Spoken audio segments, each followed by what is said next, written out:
It's week 1 of the fantasy football season, which means we need to dive into some rankings and tiers, and I'm sure there's going to be a few players that we just don't agree on here this week, and that is okay. Just don't be that dude with the SDE absolutely crying down below in the comment section over some fantasy football rankings. It makes you look weird. That's right, today we're going to be covering quarterback, running back, wide receiver, and tight end rankings. So it doesn't matter which position you're looking for, there's a timestamp down below. Now Kyle absolutely killed it in the start-sit videos, but I would like to get more likes than him this week, so if you could help me out by hitting the like button now, it would be greatly appreciated. Now maybe as you're going through these rankings, you're like, you know what? I need more rankings. Maybe you're looking for flex rankings, kicker rankings, or defense rankings. We have those as well, but they're actually a member perk. So consider hitting the join button here right underneath the video. You'll not only get the additional rankings, you'll get access to Discord and a members only live stream on Sunday mornings so you can ensure you have the best lineup set. But alright, let's not waste any more time. Let's go ahead and start off with quarterbacks, and we're going to run through a ton of rankings today, so it's meant to be a quick run through. If you're looking for more detailed information, those are the start-sit videos, so be sure to check those out. But let's go ahead and bring up the tiers for the quarterback position. And let's go ahead and just reveal everyone in tier 1 here. It's Josh Allen, CJ Stroud, Patrick Mahomes, Jalen Hurts, and Lamar Jackson. Now going back to Josh Allen, he may not have a bunch of alpha wide receivers, but he's opening the season at home against a below average defense in the Arizona Cardinals. How about CJ Stroud going up against the Indianapolis Colts? We already know the Texans have a ton of offensive firepower, but now going up against the Colts, this is a matchup that CJ Stroud excelled in just last year, where he averaged 320 yards passing and 2 touchdowns per game. Then we go to Patrick Mahomes going up against the Baltimore Ravens. They're kicking off the season on Thursday Night Football. Now in regular season games over Mahomes' career, going up against Baltimore, he averages 370 yards passing and 3 touchdowns per game, but was held in check during their playoff matchup just last year. Then we go down to Jalen Hurts. Green Bay has a solid defense, but with this game being played in Brazil, I don't know if I love it. International games have a tendency to be a little bit more run heavy, so he's dropped down maybe a couple spots. And then Lamar Jackson. In that Thursday night matchup going up against Kansas City,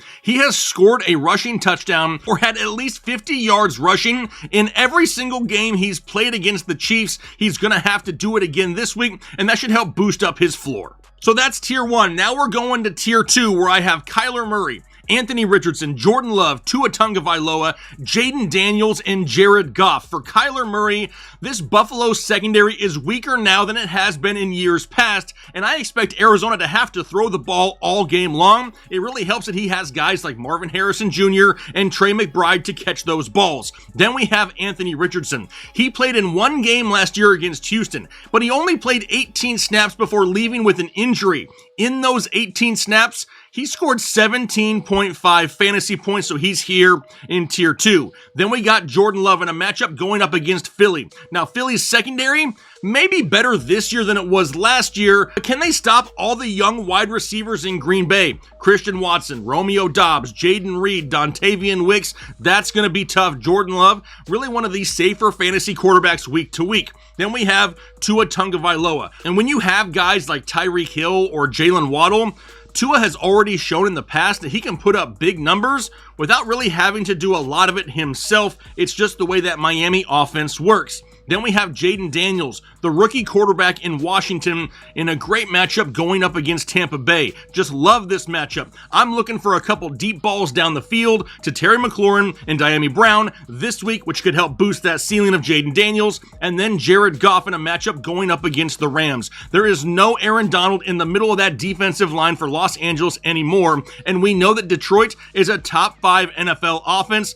Every single week, Jared Goff needs to be a Verge quarterback 1 in fantasy football. Which then only leaves us tier 3, where we have Trevor Lawrence, Dak Prescott, Brock Purdy, Matthew Stafford, Baker Mayfield, Joe Burrow, Caleb Williams, and Kirk Cousins. Now, when talking about Trevor Lawrence, we know that Jacksonville has the offensive weapons needed to keep pace with the Miami Dolphins. If this game turns into a shootout, Trevor Lawrence is going to be a QB1. Then we have Dak Prescott. Not an ideal situation for Dak starting the season on the road against Cleveland, one of the better defenses in the NFL. And how is CeeDee Lamb affected expected by sitting out majority of the offseason with the contract issue.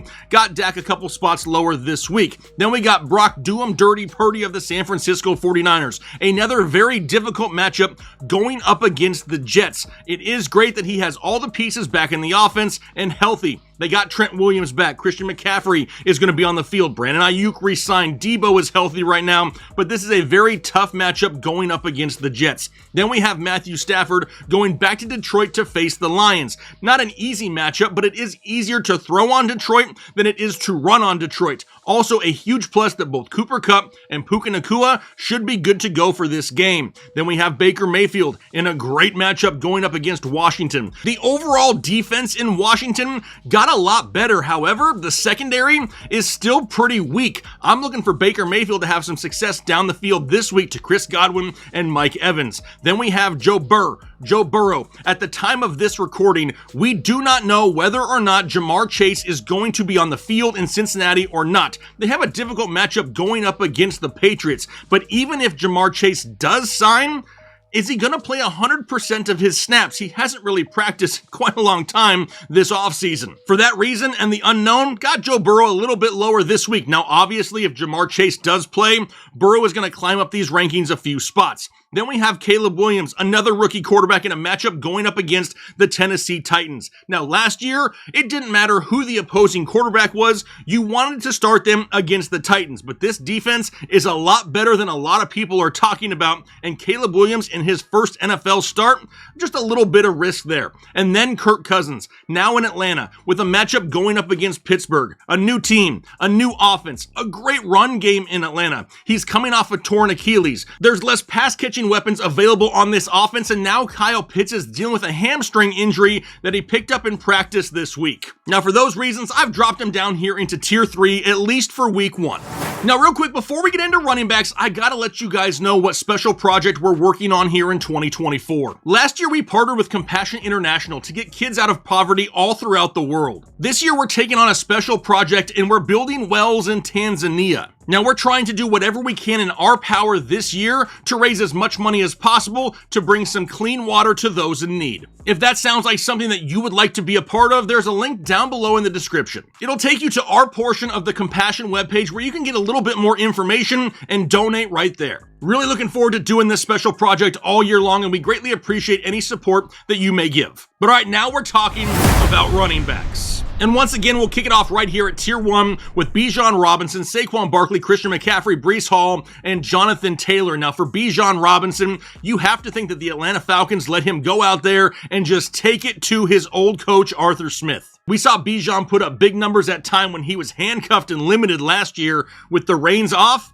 he could put up some big-time numbers. For Saquon Barkley, like I said a little bit earlier, international games tend to be a little bit more run-heavy, and I really think that Saquon Barkley finds the end zone at least once, maybe even twice this week. Then Christian McCaffrey in that tough matchup going up against the Jets. But honestly, I wouldn't be surprised if the 49ers don't push Christian McCaffrey 100% of the way. Don't forget, he's coming back from a calf strain. The last thing you want to do to start your season is to re-injure your star running back. Now, obviously, he's going to play, but maybe he sees a few less snaps. Then we have Breece Hall. Not an ideal matchup for him going on the road to play against that San Francisco defense, but with Aaron Rodgers under center, San Francisco is not going to be able to stack the box to take away the run. If Rodgers can find any success down the field, Breece is still going to put up a solid number. Then we have Jonathan Taylor in a matchup going up against Houston. We know he's a bell cow running back. He's not really going to split any touches in that backfield, and the last time he faced Houston, he ran for 188 yards. Give me all the touches, and honestly, they need to keep the ball away from CJ Stroud and the Houston Texans. How do you do that? You control time of possession and run the ball successfully a lot. But now we're moving down to Tier 2, where I have James Cook, Rachaad White, Kenneth Walker, Travis Etienne, Derrick Henry, Joe Mixon, Jahmyr Gibbs, and Devon Achane. Now for James Cook, he has a great matchup at home against that Arizona defense. He should have plenty of running lanes to run through every drive this week. For Rachaad White, another great matchup for him going up against Washington, but most importantly, we're looking for those Baker Mayfield checkdowns once again. Kenneth Walker in a great matchup going up against Denver.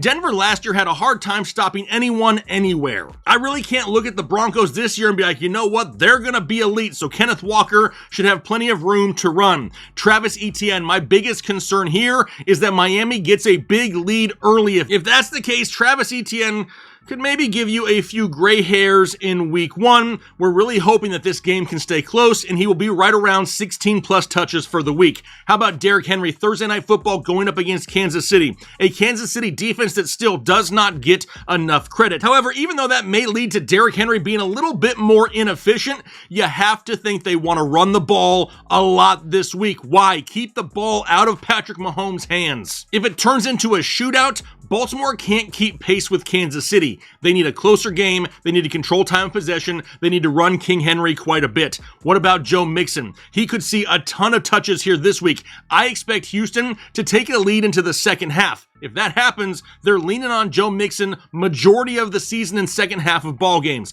Then we have Jahmyr Gibbs in a matchup going up against the Rams. He's coming off a tweaked hamstring, so he may see slightly less volume this week, but he's probably still going to be uber efficient and still a running back 1 overall in fantasy football. And then Devon Achane to wrap up tier 2 here in that matchup going up against Jacksonville. They're going to use him all over the field, but do not sleep on the Jacksonville defense. I believe that Devon Achane is going to need a big play this week to really return value. If he doesn't get the big play, I don't think he sees the volume to give you a safe floor. But honestly, when talking Devon Achane, it's probably going to be the same thing we want to say every single week with him. He's very big play dependent. Which means now we're going down to tier 3 where we have Josh Jacobs, James Conner, Isaiah Pacheco, Kyren Williams, Alvin Kamara, David Montgomery, Aaron Jones, Raheem Mostert, and Ramondre Stevenson. Now for Josh Jacobs, he's got that matchup going up against Philadelphia. It is not an easy matchup whatsoever, but he has the backfield to himself. Don't forget, A.J. Dillon is done for the year. Marshawn Lloyd dealing with an injury.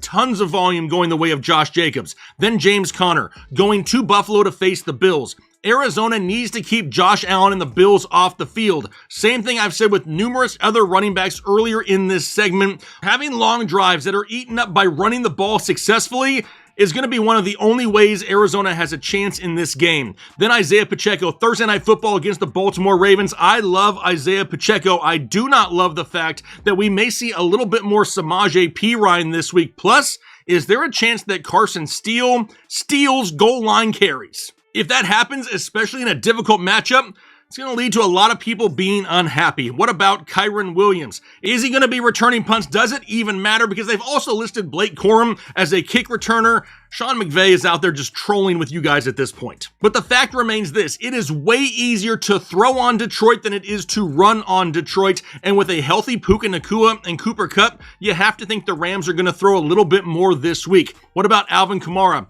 going up against the Carolina Panthers? Not a bad matchup to start the year at all, and he could definitely rack up some checkdowns from Derek Carr. Is he efficient this year? He hasn't been efficient for a couple years now, but where I have a little bit of concern is, does Taysom Hill have a larger role this week where he steals just enough touches to take away the ceiling of Alvin Kamara? Then we have David Montgomery in that matchup going up against the Rams. He may not get huge yardage, but this dude scores a touchdown almost every single game. 13 of 17 weeks last season, he found the end zone. Then we have Aaron Jones in a matchup going up against the Giants. He's healthy and in a decent matchup. The biggest question here is, can Sam Darnold move the ball down the field through the air? Because if he can, Aaron Jones is a lock to be a top 20 running back here this week. Then we have Raheem. You're right. He's not a must-start, but he's damn near close to a must-start Mostert going up against the Jacksonville Jaguars. He's still going to see the bulk of early down work and get the goal line touches in this offense. Really, the only reason I see him a little bit lower is I think they move the ball through the air more here in week 1. Ramondre Stevenson, how bad is this offense going to be in New England? If Jacoby Brissett and all those mid-wide receivers they have can move the ball through the air at all, it's going to be a big boost to Ramondre Stevenson. Can we go out there and with 100% certainty say that Jacoby Brissett and those wide receivers are going to be able to do that? No, we can't in week 1, and that's why he's a little bit lower. Which means we're then on to tier 4. It's DeAndre Swift, Jerome Ford, Najee Harris, Zach Moss, Zamir White, Javonte Williams, Gus Edwards, and Tony Pollard. Now for DeAndre Swift, he has a matchup going up against Tennessee, and it is never easy to run on a team that has Jeffrey Simmons clogging up the middle of the running lanes. This offense is also stacked in Chicago, and it's a crowded backfield. A lot of people say, hey, we're going to see a lot of DeAndre Swift, but he's not the only guy in this backfield. If they can find success through the air, DeAndre Swift may be a little bit boom or bust all season long, including week 1. Then we have Jerome Ford in a difficult matchup going up against Dallas. But we also know that Jerome Ford needs a ton of volume, especially in a difficult matchup like this one. Honestly, I'm not sold that we see good Deshaun Watson show up, and I think that really hurts the running game overall. Then we have Najee Harris in the matchup going up against Atlanta. With a new quarterback in Pittsburgh and Arthur Smith calling plays, does he get a little bit too cute and abandon the run to try to take it to his old team? Now, while I still think that Najee Harris racks up a ton of volume this season, it may not be the most efficient, and he will be somewhat touchdown dependent. Now, for that reason, I really see him more as a low-end running back 2 or a weekly flex play, which is great because you drafted him a little bit later this year. Then we have Zach Moss, now in Cincinnati, going up against the New England Patriots. Now, New England is always solid on defense, but what is the split going to be like in this backfield between Zach Moss and Chase Brown? Until we really see that, drop Zach Moss a little bit. Then we have Zamir White in a matchup going up against the Los Angeles Chargers. And everyone out there, myself included, want Zamir White to be the guy in this backfield. But until we really see what this offense looks like and what the split is going to look like in this backfield, there is still a whole bunch of risk in week 1. Then we have Javonte Williams going up against the Seattle Seahawks. The volume was there last year, but not the efficiency, not even close. What type of involvement does Jaleel McLaughlin have in this backfield? I think a lot of people are underrating what he's going to do in this offense this year. Remember, they let Samaje Perine go for a reason, and that reason is Jaleel McLaughlin. And then lastly, in this tier, Tony Pollard in a matchup going up against Chicago. Now, some of this still kind of depends on the availability of DeAndre Hopkins. If he sits, I do believe that Tony Pollard is going to have a larger role and could climb up these rankings. If DeAndre Hopkins plays, there's still a lot of mouths to feed in this offense between Hopkins and Ridley and Boyd. And then we also have Tony Pollard and Tajay Spears. Kind of really hard to know what they're going to rely upon in week 1. Really paying close attention to that split in the backfield though. Which means we only have left tier number 5. It's Austin Eckler, Jalen Warren, Tajay Spears, Brian Robinson Jr., and Chase Brown. Now for Austin Eckler, I do believe that it's going to be easier to throw on Tampa Bay than run on Tampa Bay, so obviously that helps Austin Eckler just a little bit. Just don't know if he sees the volume right away here this week. Then we have Jalen Warren coming back off of an injury. They may ease him in a little bit slowly. Tajay Spears in that split backfield with Tony Pollard. How about Brian Robinson? Like I just said, it's going to be easier to throw on Tampa Bay than run on them. That'll affect Brian Robinson. Then lastly, Chase Brown. This guy is one of our sleepers, one of our breakout candidates here for 2024. If he sees volume, he's going to explode, but we really need to see what that split is first. But all right, that's going to wrap up running backs, which means we're moving on to wide receivers. Now, if you haven't hit the subscribe button now, please do so. We're going to make sure you have all the information needed to set the best possible lineup for your fantasy football team in 2024. Plus, if you don't subscribe, your quarterback's going to throw a late game interception. You're going to end up losing by 1 point in week 1, and you do not want that to happen. But anyway, let's go ahead and get into some wide receivers. In tier 1, we got Tyreek Hill, Amon-Ra St. Brown, Mike Evans, CeeDee Lamb, Justin Jefferson, and Garrett Wilson. Now for Tyreek Hill,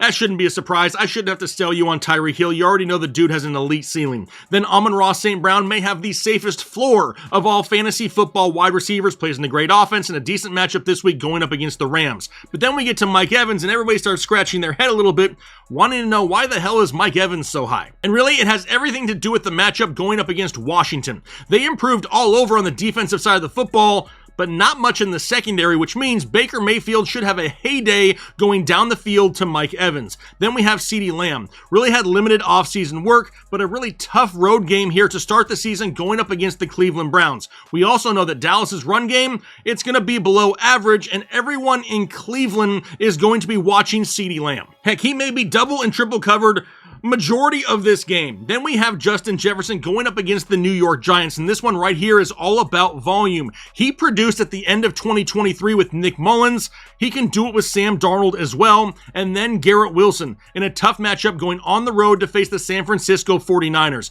But it is easier to throw on San Francisco than it is to run on San Francisco, and if Garrett Wilson could produce with all the crap quarterbacks he's had in his career thus far, he should be just fine with Aaron Rodgers. Which then leads us to Tier 2, where I have Chris Olave, Marvin Harrison Jr., A.J. Brown, Cooper Kupp, Devontae Adams, Puka Nacua, DK Metcalf, T. Higgins, and Terry McLaurin. Now for Chris Olave, there is no other pass catcher in this offense that's going to come close to Chris Olave when you're looking at overall volume. I'm just hoping that the connection between him and Derek Carr is better this year than what we saw last year. Then Marvin Harrison Jr. going up against the Buffalo Bills in targets, baby targets. He was drafted early for a reason, and I expect them to attack the Buffalo secondary, which is weaker now than it has been in years past. Then we have A.J. Brown in that matchup going up against the Green Bay Packers, and getting a game against Jair Alexander is never an easy game, especially a season opener in Brazil. It's why he may be a little bit lower. Then Cooper Kupp on the road against the Detroit Lions. It's way easier to throw on Detroit than it is to run on them,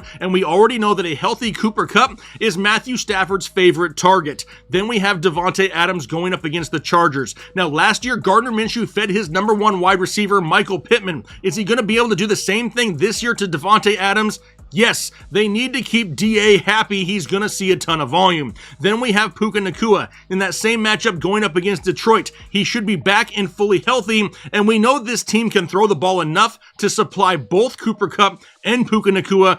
Both of them should see 8+ targets easy this week. Then we have DK Metcalf going up against the Denver Broncos. I love the matchup going up against Denver, but it's highly likely he's going to be facing up against Patrick Surtain, who just got paid and is one of the top corners in the NFL, so this one a little bit risky. Then we have T. Higgins in the matchup going up against New England. Do we have Jamar Chase or not? At the time of this recording, he still hasn't signed his deal. However, he did show up to practice on Wednesday. Now, even if he does play, I don't see him getting a full set of snaps. I expect the usage of T. Higgins to still be above average here in week 1. Now, if he does sit, T. Higgins to the moon, right? And then we have Terry McLaurin in that matchup going up against Tampa Bay. I totally expect Washington to attack the Tampa Bay secondary, and that has Terry McLaurin's name all over it. Don't forget, Jaden Daniels is one of the best deep ball throwing quarterbacks in the NFL. Terry McLaurin, one of the best deep ball wide receivers in the NFL. Absolutely love that connection. But now that's going to take us down to Tier 3, where we have Nico Collins, Drake London, Deebo Samuel, Jalen Waddle, Malik Neighbors, George Pickens, Brandon Ayuk, and Chris Godwin. For Nico Collins, I get it. A lot of people are super emotional about the wide receivers of the Houston Texans. People out there love Tank Dell. They love Nico Collins. Not so many people love Stephon Diggs, but he's still going to be a part of this offense. I just feel like a lot of people expect these guys, all three of them, to go out weekly and each get 100 yards and a touchdown, and that is not realistic. At the end of the season, they're all going to have good years, but they're all going to have up and down weeks as well. Now for this matchup, I kind of have Nico circled as the guy that I believe has the best opportunity to have the biggest game going up against the Colts. Then we have Drake London in a matchup going up against Pittsburgh. He's finally starting the year with a capable quarterback, which is great, but how is Cousins going to spread it around? Because we also know, as of right now, Kyle Pitts is dealing with a hamstring injury that he just picked up in practice. If for whatever reason he does not play this week, Drake London may be flirting with Tier 1. And I say that because he's going to see so much volume right away if there is no Kyle Pitts. Then we have Deebo Samuel in a matchup going up against the Jets. The way they utilize him in this offense, really all over the field, I believe gives him the best chance to put up a touchdown here in a tough matchup against the Jets. Then we have Jalen Waddle in a matchup going up against Jacksonville. With so much attention, not just on the running game, but on Tyreek Hill as well, Jalen Waddle should see more one-on-one coverage every single week than a lot of people want to admit, so he's staying inside the top 24. Deal with it. Then we have Malik Neighbors, the rookie wide receiver for the Giants, in a matchup going up against Minnesota. We know the volume is going to be there, but for the love of all things holy, can Daniel Jones deliver catchable balls to Malik Neighbors? That is the biggest question. Because I think a lot of people out there love Malik Neighbors, but don't love Daniel Jones. Then we have George Pickens going up against the Falcons. Pickens always produces when he sees targets.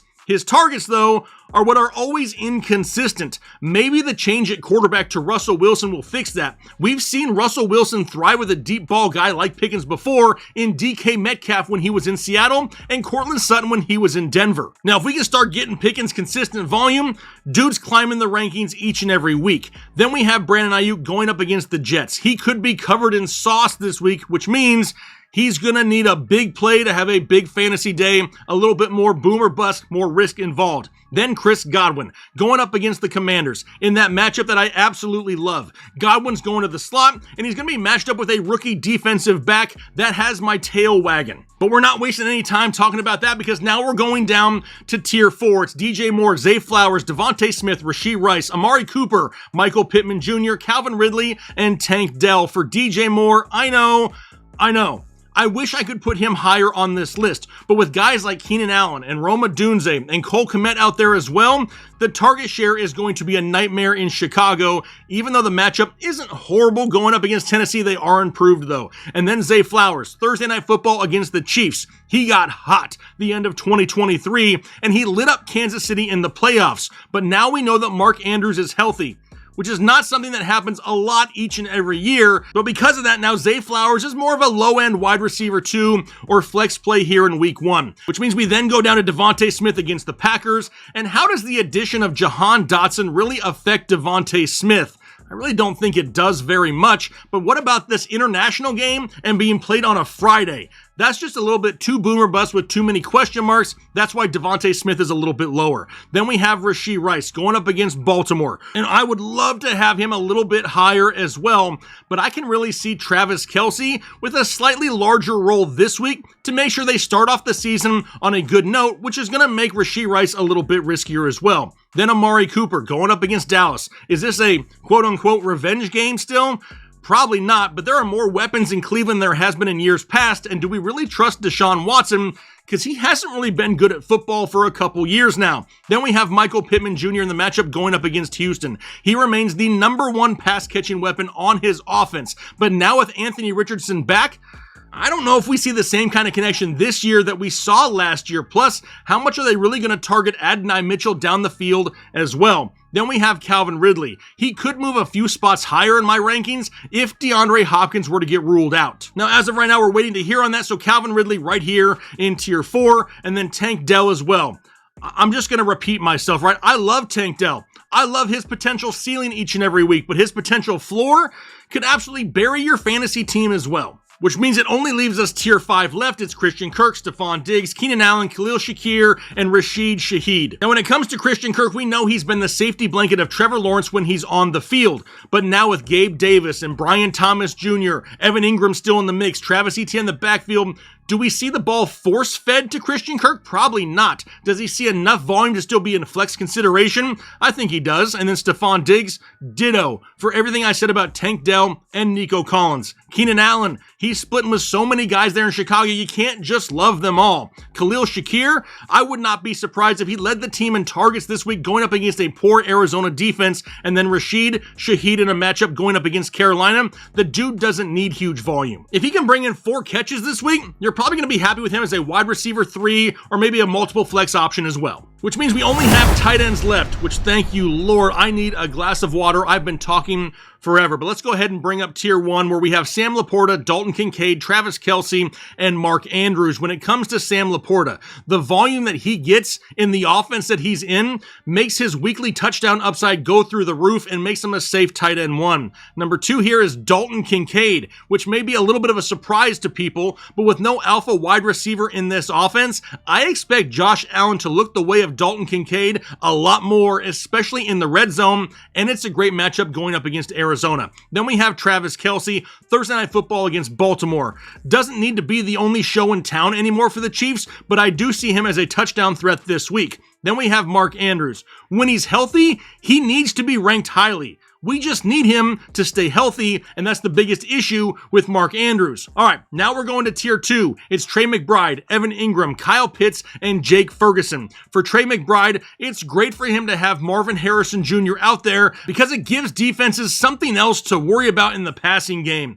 Evan Ingram, in what could be a potential shootout against the Miami Dolphins, if anyone in this offense gets consistent volume each and every week, it's going to be Evan Ingram. Then it's Kyle Pitts going up against Pittsburgh, and the change to Kirk Cousins has to be the final straw for Kyle Pitts. If he can't produce with Kirk Cousins, he's probably not ever going to produce, but now he's popped up on the injury report with a hamstring injury, so that's definitely something to pay close attention to. And then it's Jake Ferguson. A difficult matchup to start the year on the road in Cleveland, but the targets are going to be there weekly, and arguably one of the safer tight ends in fantasy football, which then takes us to tier 3 is George Kittle, Brock Bowers, David Njoku, Taysom Hill, Pat Freiermuth, Dallas Dare, because right now I'm feeling fancy, and Hunter Henry. Now for George Kittle, he's going to need a touchdown to get inside the top 10. However, given this difficult matchup going up against the Jets, I believe him and Debo have the best chances to score touchdowns. That's why he's still here inside the top 10.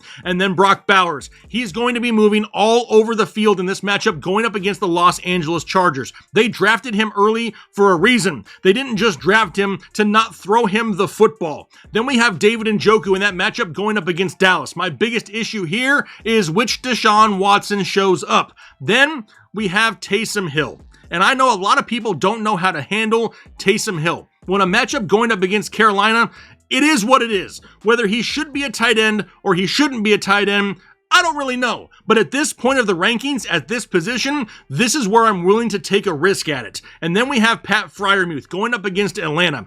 I still see him as the quarterback safety blanket, and these quarterbacks now in Pittsburgh, whether it be Russell Wilson or Justin Fields, have utilized their tight ends their entire career. Then we go down to Dallas Goedert. So many mouths to feed in this offense, and he's not 100% healthy, so he's a little bit lower. And then Hunter Henry going up against Cincinnati. He may not have a very high ceiling, but he could be where Jacoby Brissett looks if New England can ever get inside the red zone. So there you have it, the rankings you need to set your lineups here in week 1 of fantasy football. Now, like I mentioned earlier, if you're looking for even more rankings, flex rankings, kicker rankings, defense rankings, we got you covered there as well. You just need to become a member of the channel by hitting the join button just below the video. Those added rankings are just one of the perks you're going to get. You'll also get access to Discord and some Sunday morning live streams for members only. But I'm gonna go ahead and get out of here for the day. Hopefully you guys enjoy the rest of your day. Good luck in week 1, and then do your part to make the world a better place. Analytics off the chain, all the channels not the same. Jake and Kyle, you know the name. Headliner Nation, we running the game.